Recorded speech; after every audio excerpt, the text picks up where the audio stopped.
لیکن اگر اعتکاف کی نیت کر لیں گے تو یہ تمام چیزیں ضمناً ضرورتاً جائز ہو جائیں گی. ابھی تھوڑی دیر پہلے آپ نے دیکھا ہوگا میں نے پانی پیا. الحمدللہ میں نے مسجد میں داخل ہوتے ہی پہلے اعتکاف کی نیت کی اور پھر پانی پیا. کیونکہ اگر ہم انسان ہیں ضرورت پڑتی ہے، لیکن اگر یاد نہیں ہوگا، اعتکاف کی نیت نہیں کریں گے تو ایسا نہ ہو کہ مسجد میں آ کر بھی گناہ گار ہو جائیں. تو اپنی ہمیشہ کے لیے یہ عادت بنا لیں. درود پاک پڑھنے کے بے شمار فضائل و برکات ہیں. اللہ پاک کے آخری نبی رسول ہاشمی صلی اللہ تعالیٰ علیہ وآلہ وسلم نے نماز کے بعد حمد و ثنا اور درود شریف پڑھنے والے سے فرمایا دعا مانگ قبول کی جائے گی، سوال کر دیا جائے گا. تو پتہ یہ چلا کہ جب بھی نماز سے فارغ ہوں تو اللہ پاک کی حمد و ثنا کر کے، جیسے ہم کہتے ہیں نا الحمدللہ رب العالمین والصلاة والسلام علی خاتم النبیین، یہ کوئی بھی خطبے کے الفاظ جس میں اللہ کی حمد بھی ہو، اللہ کی ثنا بھی ہو، اور اس کے بعد درود پاک پڑھ لیں.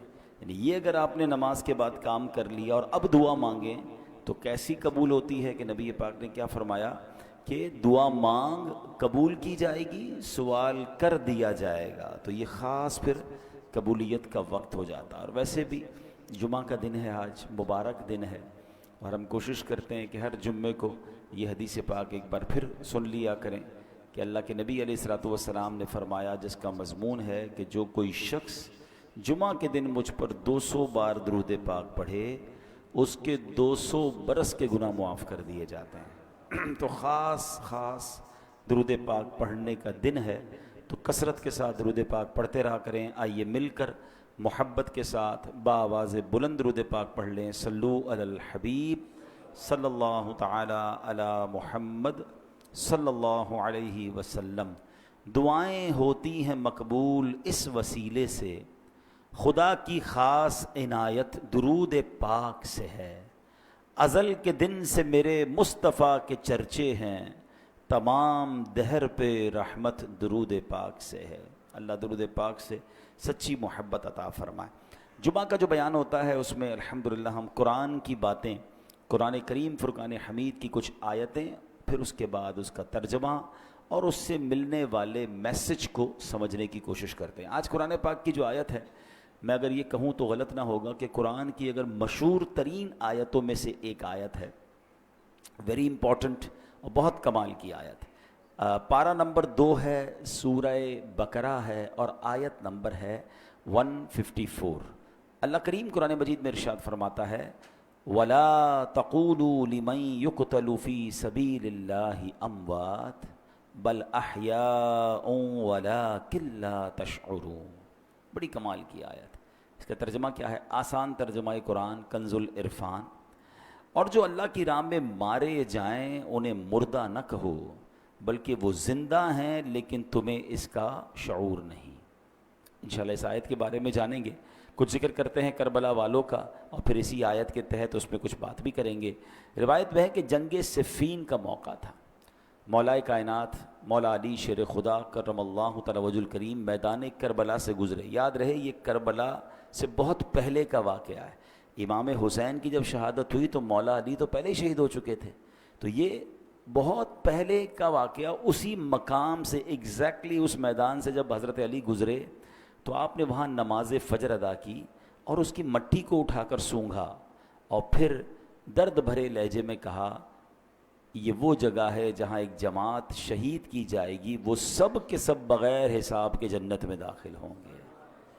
سبحان اللہ، کیا شان ہے شہدائے کربلا کی. اس روایت سے مولا علی شیر خدا کرم اللہ تعالی وجہ الکریم کو اللہ کی عطا سے جو علم غیب عطا کیا گیا تھا وہ بھی معلوم ہو رہا ہے، اور یہ واقعہ تو ابھی سالوں بعد ہونا ہے، لیکن مولا علی نے پہلے بتا دیا.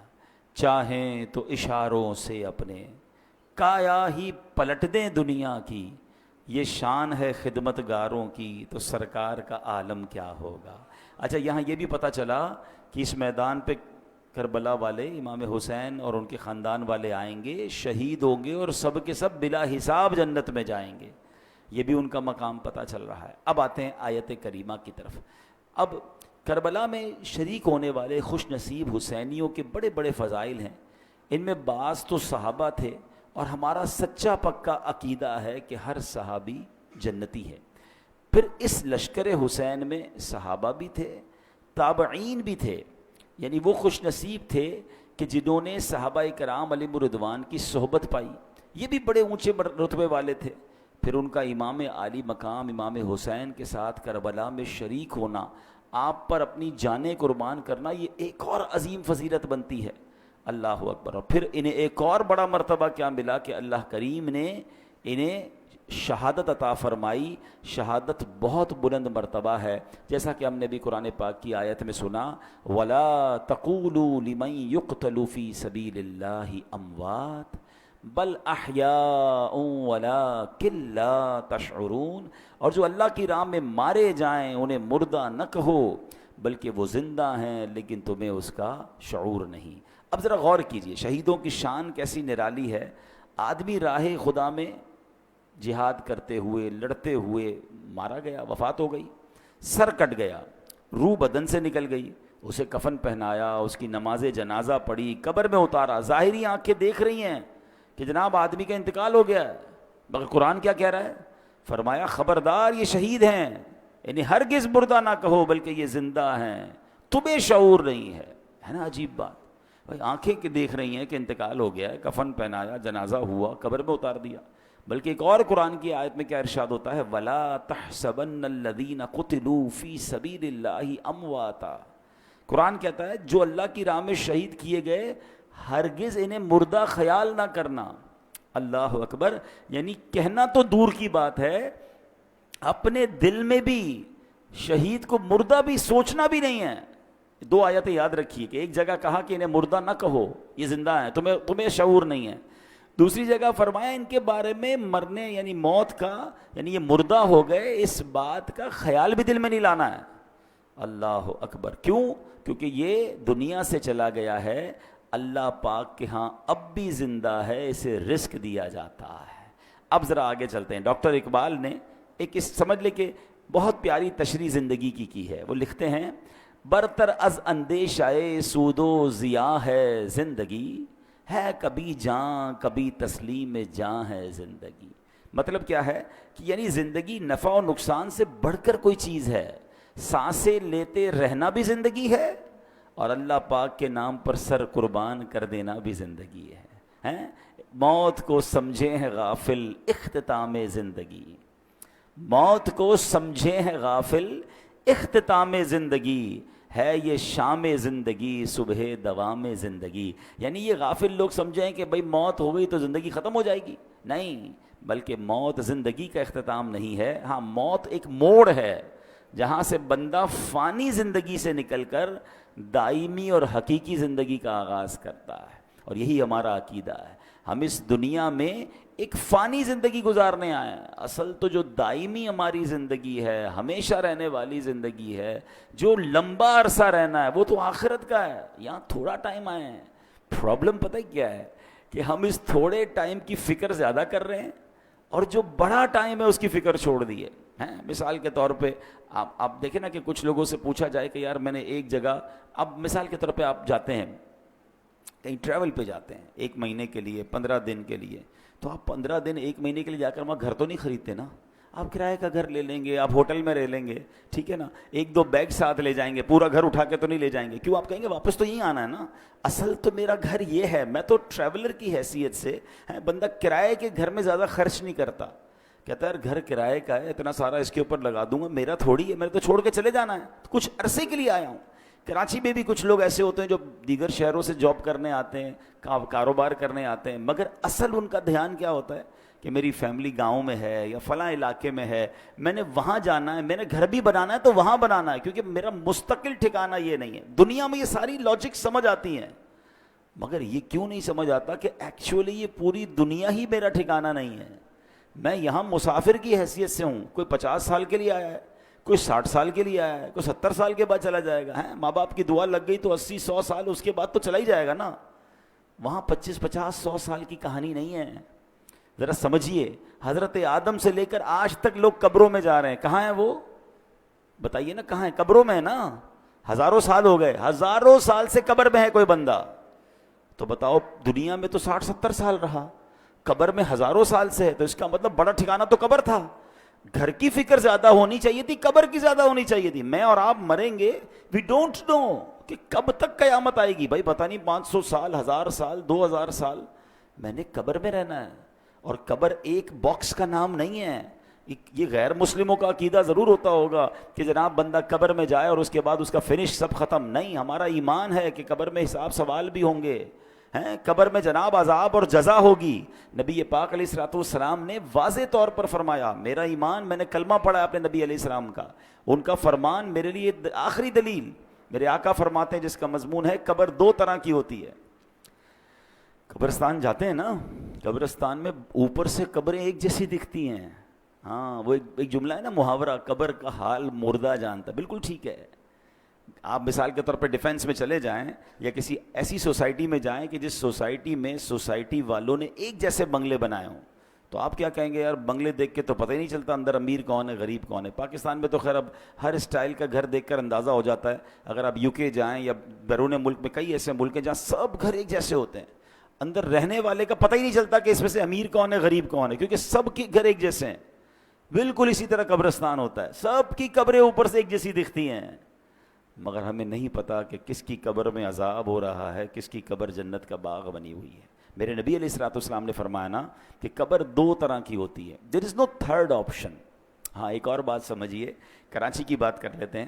کراچی میں رہنے کے کتنے سارے آپشنز ہیں، کتنی ساری کیٹیگریز بنتی ہیں. اگر غور کریں، کچھ لوگ ہیں جو روڈ پہ سوتے ہیں، غریب ہیں بیچارے، گھر نہیں ہیں. ایسے بھی آپ کو لوگ کراچی میں ملیں گے.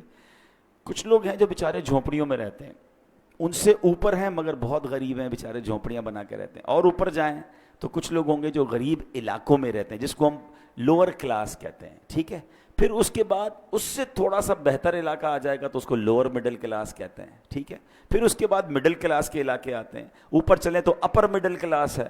پھر اس کے بعد اپر کلاس ہے، اور آگے جائیں تو کہتے ہیں ایلیٹ کلاس ہے. یہ کتنے کیٹیگری بن گئی ہیں. کراچی میں میرے حساب سے 15 لاکھ کے گھر میں بھی کوئی رہتا ہے اور 150 کروڑ کے گھر میں بھی کوئی رہتا ہوگا. کتنا فرق ہے نا.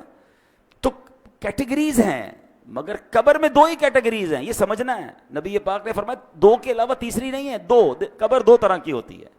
اب میں نے اور آپ نے چوز کرنا ہے اسی زندگی میں لائف اچھی گزار کر کے ان 2 میں سے کون سی کیٹیگری میں جانا ہے. آقا فرماتے ہیں یا تو جنت کے باغوں میں سے ایک باغ ہوتی ہے، یا تو دوزخ کے گھڑوں میں سے ایک گھڑا. اب پلیز اس بات کو ریئلائز کیجئے، میں ادھر ہمیشہ نہیں رہوں گا. میرا پہلا ٹھکانہ قبر ہے، وہ تو اچھی بنے، 2 میں سے ایک ہی بنے گی نا، یا تو جنت کا باغ یا جہنم کا گھڑا. فیصلہ کیسے ہوگا؟ فیصلہ اس لائف سے ہوگا کہ جو دنیا میں 50 60 70 سال گزار کر لائے، وہ ایسی گزاری کہ اللہ راضی، اس کے حبیب راضی، تو پھر تو جنت کے مزے ہیں قبر میں، پھر تو ٹینشن ہی نہیں ہے. حدیث پاک کے ایک الفاظ ہیں بڑے پیارے ہیں کہ جب اللہ کا نیک بندہ قبر میں جاتا ہے نا، جیسے رب راضی ہو، تو پتہ ہے اس کو فرشتے آ کے کیا کہتے ہیں؟ نم کا نومۃ العروس، سو جا کہ جیسے دلہن سوتی ہے، سکون سے. ہاں، جنت کی کھڑکی کھل جائے اور وہ مزے میں. لیکن اللہ جس سے ناراض ہوا، نبی پاک علیہ السلام کی احادیث میں مضمون ملتا ہے. میرے آقا نے نا دونوں ہاتھ ملا کر بتایا کہ بے نمازی کو قبر ایسے دبائے گی کہ اس کی پسلیاں ٹوٹ پھوٹ کر ایک دوسرے میں پیوست ہو جائیں گی. آج کل عید کے دنوں میں یا کبھی دوست کوئی ملے ذرا جاندار قسم کا، زور سے دبا دے تو چیخ نکل جاتی ہے. تو جب قبر دبائے گی نا تو نبی پاک نے یہ فرمایا. اب یہ تو صرف بے نمازی کی سزا ہے، سود خور ہے، ظلم کرنے والا ہے، قتل کرنے والا ہے، زیادتی کرنے والے ہیں، اللہ کو ناراض کرنے والے کام چھوڑ دیں. ہم یار ہمیشہ نہیں رہیں گے، اس بات کو سمجھ جائیں. میں پھر یہ شعر سناتا ہوں، کیا کمال کی بات ہے، اللہ کرے سمجھ آ جائے. موت کو سمجھے ہے غافل اختتام زندگی، ہے یہ شام زندگی صبح دوام زندگی. اصل زندگی تو اس زندگی کے بعد شروع ہونی ہے. میں یہاں، اچھا میں اور آپ یہاں پر آئے پھر کیوں ہیں بھائی؟ ہم ایک ٹیسٹ دینے آئے ہیں. Please try to understand. آپ سب نے ٹیسٹ دیے ہوں گے. آپ میں سے کوئی اسکول کا ٹیسٹ دیا ہوگا، کسی نے مدرسے کا دیا ہوگا، کسی نے کالج کا دیا ہوگا. ٹیسٹ روم میں ہمارا فوکس کیا ہوتا ہے؟ پیپر ٹھیک ہو جائے. کوئی اور کام نہیں کرتے. ادھر جا کے کوئی سوتا نہیں ہے تکیہ لے کے کہ بھائی چلو 3 گھنٹے کا پیپر ہے، 2 گھنٹے سو جاؤں اور اس کے بعد آدھا گھنٹہ کھیل کود کر لوں، آخری آدھا گھنٹہ دیکھ لوں گا، اتنی دیر میں تو گھنٹہ بچ جائے گا، چلو بھائی پیپر واپس کرو. ایگزیکٹلی زندگی ایسی ہی ہے. اور میں نہیں کہہ رہا میں قرآن کی آیت سناؤں گا، اور تقریباً وہ آیت سناؤں گا جو آپ سب نے کئی بار سنی ہوگی.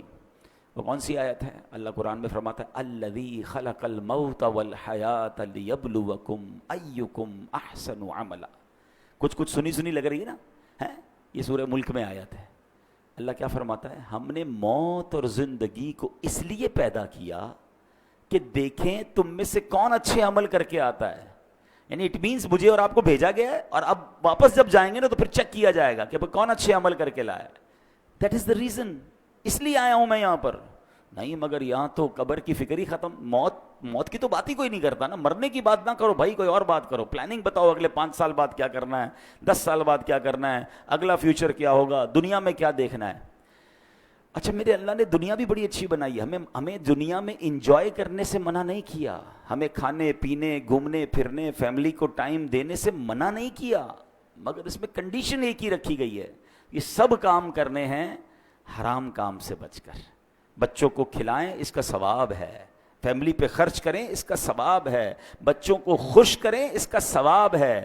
اپنے دوستوں کو کھانا کھلائیں، اس کا بھی ثواب رکھا گیا. مگر نیت کیا ہے؟ تفاخر کی، غرور کی، پراؤڈ کی، لوگوں پر روب جمانے کی نہیں. نیت اللہ کی رضا. پھر اس کے بعد حرام کام اس میں ایڈ کر دیتے ہیں ہم. بچوں کو کھلاتے کھلاتے بچوں کو حرام جگہ پہ لے جاتے ہیں، بچوں کو خوش کرتے کرتے ان کو سنیما لے جاتے ہیں. خوش کریں نا، کس نے بنا کیا ہے، لیکن حرام چیزوں سے بچیں. تو ایسی بہت ساری ڈیٹیل ہے، لیکن میں نے بس چلے، میرا موضوع چونکہ آج شہید ہے، لیکن بات چلی تو میں اس طرف لے گیا کہ مجھے اور آپ کو بھی جس طرح دنیا میں اپنے گھر کی فکر ہے، جس طرح دنیا میں رہنے کے کل کیا ہوگا، سال بعد کیا ہوگا، 5 سال بعد کیا ہوگا، سوچتے رہتے ہیں.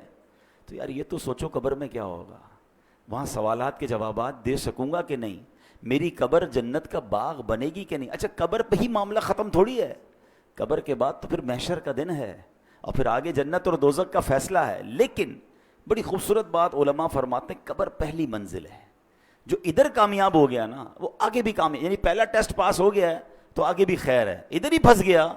حضرت عثمان غنی رضی اللہ تعالیٰ عنہ کتنی عظیم ہستی ہیں، آپ عشرہ مبشرہ میں سے ہیں، ذوالنورین ہیں، قطعی جنتی ہیں، نبی پاک سے کئی بار جنت کی بشارت سنی ہے. مگر جب قبرستان جاتے تھے نا تو زارو کتار روتے تھے، داڑھی آنسوؤں سے تر ہو جاتی تھی. تو کسی نے کہا آپ کے سامنے محشر کا ذکر ہوتا ہے آپ نہیں روتے، جہنم کا ذکر ہوتا ہے اتنا نہیں روتے، لیکن آپ جب قبرستان جاتے ہیں تو بہت روتے ہیں. تو کمال کی بات فرماتے قبر ہی پہلی منزل ہے، جو ادھر کامیاب ہو گیا وہ آگے بھی کامیاب ہو گیا. تو please try to prepare beautiful grave for you. اپنی بہترین قبر بنانے کی کوشش کرنی ہے. وہ پیسوں سے نہیں ہوگی کہ میں کہوں بھائی میرے مرنے کے بعد ماربل والی قبر بنا دینا. آپ ماربل نہیں سونے کی قبر بنا لیں. اگر اللہ ناراض ہے تو اندر عذاب ہو رہا ہوگا. باہر کا قبر کا کوئی کمال نہیں ہے، اندر کی کہانی اور ہے. اللہ کرے یہ بات مجھے بھی سمجھ آ جائے، یہ بات آپ کو بھی سمجھ آ جائے. اب امام حسین رضی اللہ تعالیٰ عنہ کی بات چل رہی ہے، شہیدوں کی بات چل رہی ہے. حضرت زید بن ارقم رضی اللہ تعالیٰ عنہ، شہید زندہ ہوتا ہے نا. اب ذرا سنیے گا واقعہ، میں امام حسین کا واقعہ سنانے لگا ہوں. صحابی رسول ہیں حضرت زید بن ارقم، کہتے ہیں جب یزیدی لشکر نے ظلم پہ ظلم ڈھایا کہ امام علی مقام کے سر انور کو معاذ اللہ جب نیزے پر اٹھا لیا گیا، شہید کر کے سر مبارک کو معاذ اللہ کٹ کر کے اب نیزے پر اٹھا کر اسے گلی گلی لیے پھرتے تھے. اللہ اکبر. وہ سمجھتے تھے کہ ہم ان کو معاذ اللہ ان کی عزت ختم کر رہے ہیں، بلکہ یہ نیزے پر سر مبارک کو لے کر گھومنا بھی ان کی عزتوں کو بڑھا رہا تھا. کیا خوبصورت بات شاعر لکھتے ہیں نا، سر شہیدان محبت کے ہیں نیزوں پر بلند، اور اونچی کی خدا نے قدر و شان اہل بیت. تو وہ کہتے ہیں کہ جب میں نے دیکھا کہ امام حسین کے سر کو لے جایا جا رہا ہے تو میں اپنے مکان کے اوپر والے حصے میں تھا، بالا خانے میں تھا. تو بدبخت یزیدی جب حضرت امام حسین کے سر انور کو لے کر جا رہے تھے نا، تو میں نے امام حسین کے منہ مبارک سے یعنی سر سے تلاوت کی آواز سنی، اور آپ یہ آیت پڑھ رہے تھے سورہ کہف کی، ام حسبت ان اصحاب الکہف ام حسبت ان اصحاب الکہف والرقیم کانوا من آیاتنا عجبا. کیا تمہیں معلوم ہوا کہ پہاڑی، غار اور جنگل کے کنارے والے وہ ہماری نشانیوں میں سے ایک عجیب نشانی تھے. اللہ اکبر. عبادت ہو تو ایسی ہو, تلاوت ہو تو ایسی ہو, سرے شبیر تو نیزے پہ بھی قرآن سناتا ہے. یہاں امام حسین کے چاہنے والوں کو ایک میسج بھی ہے کہ میرے امام تو تلوار پر نیزے پر بھی قرآن پڑھتے تھے, اور آج پنجتن کے غلام کہلانے والوں کو کیا قرآن پڑھنا آتا ہے؟ اور پھر آتا ہے تو پڑھتے کتنا ہے؟ ایسا نہ کریں. حسینی طریقہ یہ ہے کہ ہم روز جو ہے قرآن پاک کی تلاوت کریں. عرب کے کسی عقل مند نے بڑی پیاری بات کہی, لکھتا ہے ان الناس یعیشون و یموتون لیکن الشہداء یعیشون و یعیشون. کہتے ہیں انسان جیتے رہتے ہیں پھر مر جاتے ہیں, مگر شہید جیتے ہیں پھر شہید ہو کر ہمیشہ کی زندگی کو پا لیتے ہیں. تو شہیدوں کا مرتبہ تو بڑے کمال کے ہیں. اللہ اکبر. علماء کہتے ہیں کہ شہید کیوں کہا جاتا ہے, لفظ شہید کیوں کہا جاتا ہے, تو کہا کیونکہ شہید زندہ ہوتا ہے اور اس کی روح ہمیشہ حاضر رہتی, کیونکہ شہید کے جو لفظی معنی ہے نا وہ ہے حاضر کے, ٹھیک ہے, حاضر, موجود, گواہ, یہ شہید کے ایگزیکٹلی معنی ہے. تو جو اللہ کی راہ میں شہید ہوتے ہیں ان کو شہید کیوں کہتے ہیں؟ فرمایا کہ شہید تو زندہ ہوتا ہے, اس کی روح ہمیشہ حاضر ہی رہتی ہے, لہٰذا اسے شہید کہا جاتا ہے. ایک وجہ فرمائی کہ اللہ پاک اور فرشتے اس کے جنتی ہونے کے گواہ ہو جاتے ہیں, اس لیے اس کو شہید کہا جاتا ہے. جیسے اس کی روح نکلتی ہے جنتی انعامات دیکھ لیتی ہے, یہ روح نکلتے وقت صرف رحمت کے فرشتوں کو دیکھتا ہے, عذاب کے فرشتوں کو نہیں دیکھتا. اور شہید کے لیے فرشتے اس کے اچھے خاتمے کے گواہ ہوتے ہیں, اس لیے اس کو شہید کہا جاتا ہے. اللہ اکبر. مفتی احمد یار خان نعیمی رحمۃ اللہ تعالی علیہ نے اس کی بڑی پیاری وجہ لکھی. وہ فرماتے ہیں دیگر مسلمان قیامت کے دن حساب کتاب سے فارغ ہو کر جنت میں پہنچیں گے, اس سے پہلے ان کی قبر میں جنت کی ایک کھڑکی کھولی جاتی ہے, مگر شہید وہ خوش بخت ہے کہ روح نکلتے ہی وہ ڈائریکٹ جنت میں پہنچ جاتا ہے, وہاں کی سیر بھی کرتا ہے, وہاں کے رزق بھی کھاتا ہے.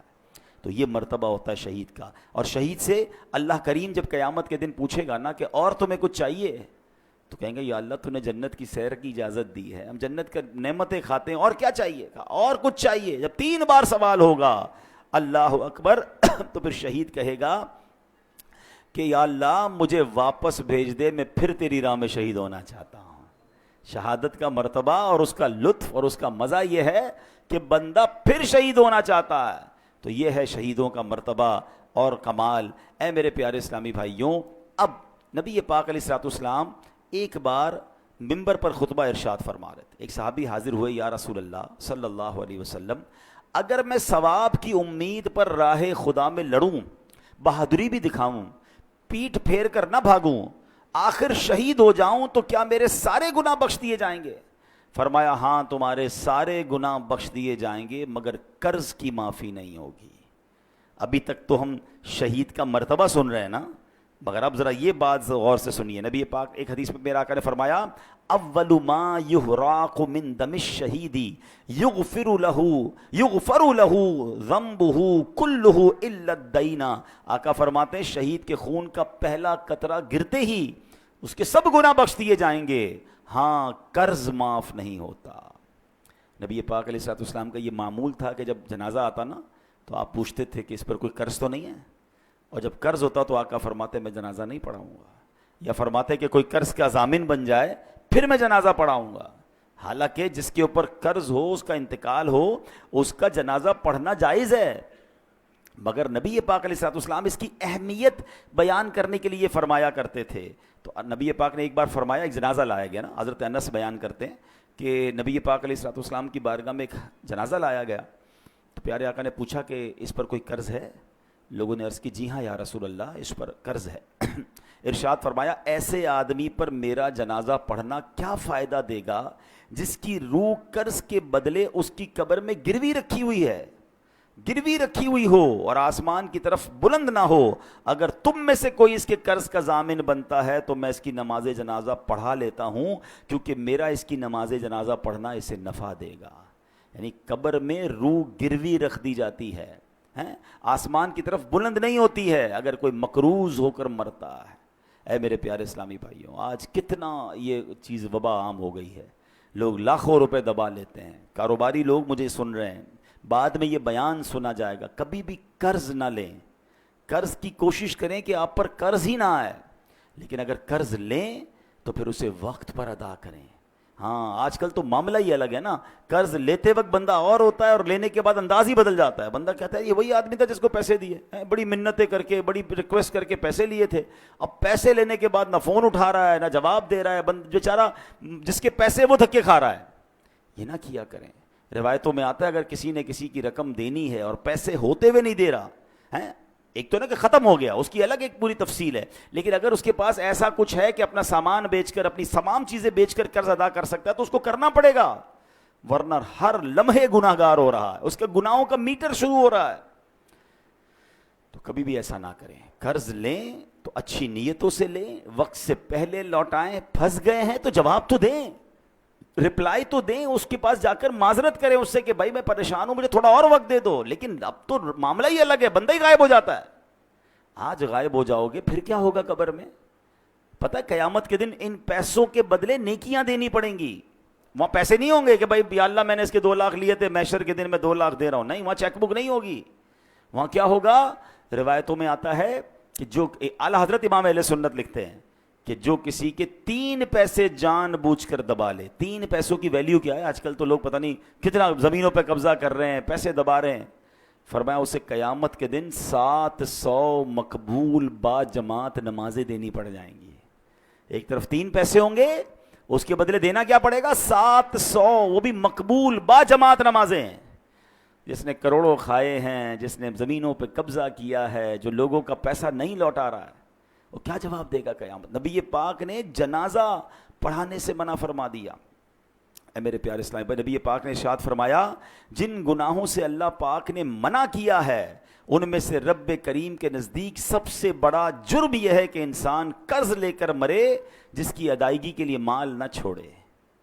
تو یہ نہ کیا کریں. ہاں اب ایک اور پرابلم, پیسے لیے کاروبار میں تو چلتا رہتا ہے, بھائی کسی کا کریڈٹ ہے, کسی کا ڈیٹ ہے, میں نے کسی کو پیسے دینے ہیں, کسی سے لینے ہیں, لیکن اس کو اچھی طریقے سے لکھت پڑھت کریں, وقت پر پیسے دیا کریں. اور اگر آپ کو لگتا ہے کہ ابھی جس کو دینے وہ نہیں مل رہا یا آگے پیچھے ہو گیا تو اس کو وصیت کر کے جائیں, اپنے بچوں کو بتا کر جائیں. کسی کا انتقال ہوتا ہے, اگلے لوگ پریشان ہو جاتے ہیں کہ یار اس نے کسی کو گھر میں بتایا نہیں میرے پیسے ہیں.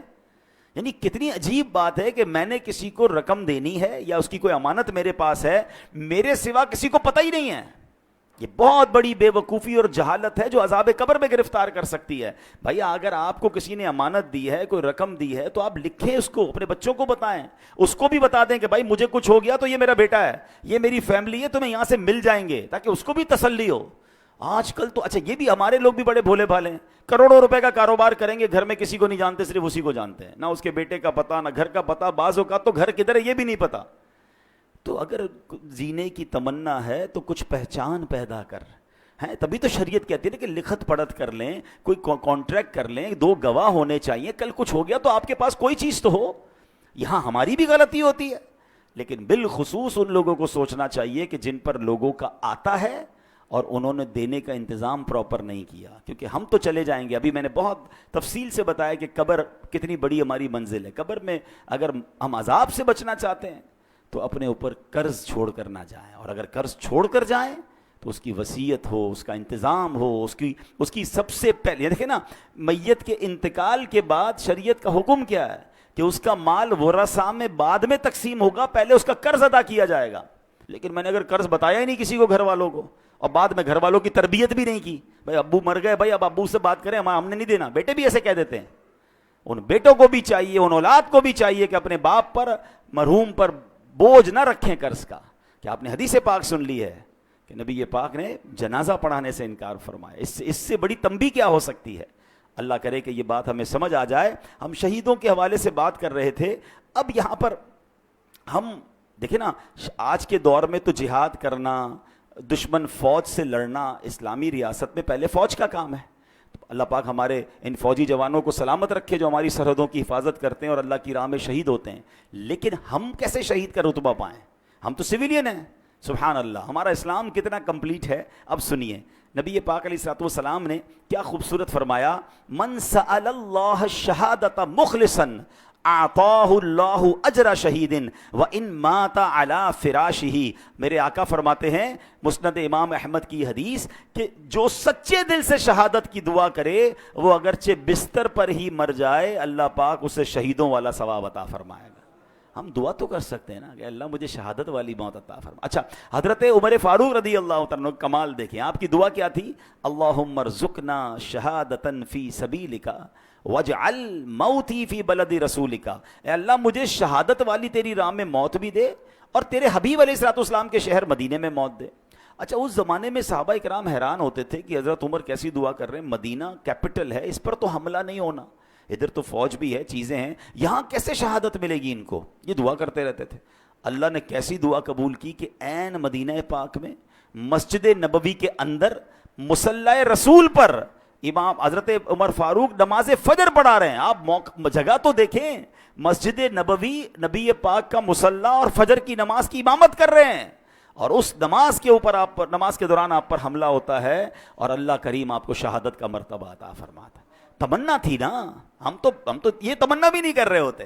تو شہید, اگر شہید شہادت کا رتبہ, ہم دعا کریں اللہ سے, اللہ پاک کریم ہے, ہمیں موقع مل سکتا ہے. اسی طرح بہت خوبصورت ایک حدیث ہے, حضرت عبداللہ ابن عمر سے روایت ہے کہ رسول ذیشان مکی مدنی سلطان صلی اللہ علیہ وسلم نے فرمایا جو چاشت کی نماز پڑھے, ہر مہینے 3 روزے رکھا کرے, سفر ہو یا حضر, یعنی سفر میں ہو یا گھر پہ ہو, کسی حال میں بھی نماز وطر نہ چھوڑے, اس کے لیے شہید والا ثواب لکھ دیا جاتا ہے.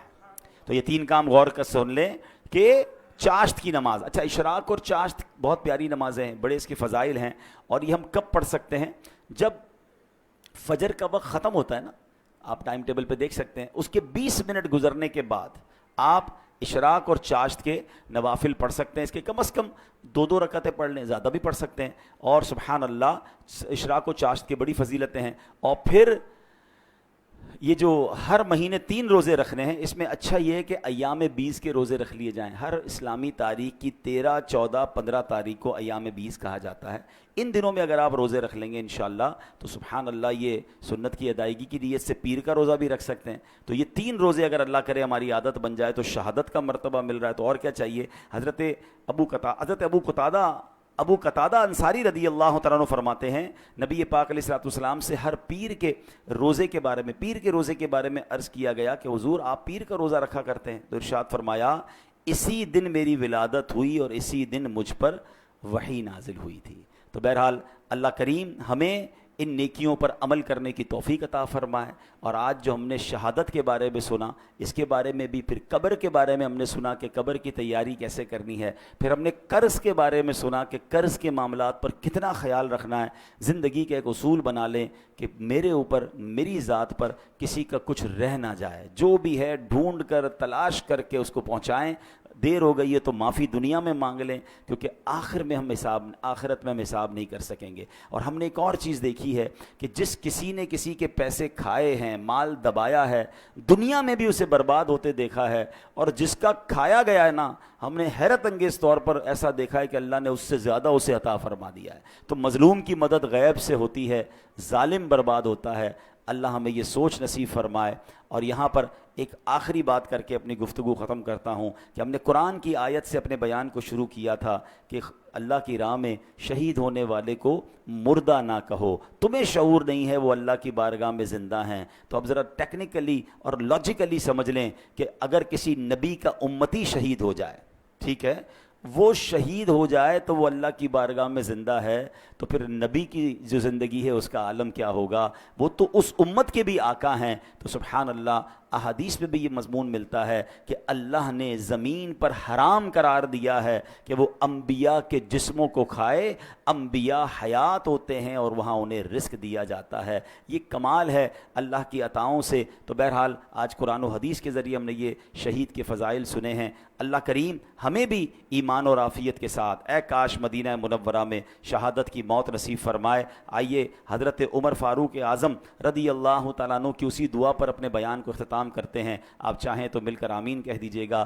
اللہم ارزقنا شہادتا فی سبیلک واجعل موتنا فی بلد حبیبک صلی اللہ تعالی علیہ وسلم. آمین بجاہ النبی الامین صلی اللہ تعالی علیہ.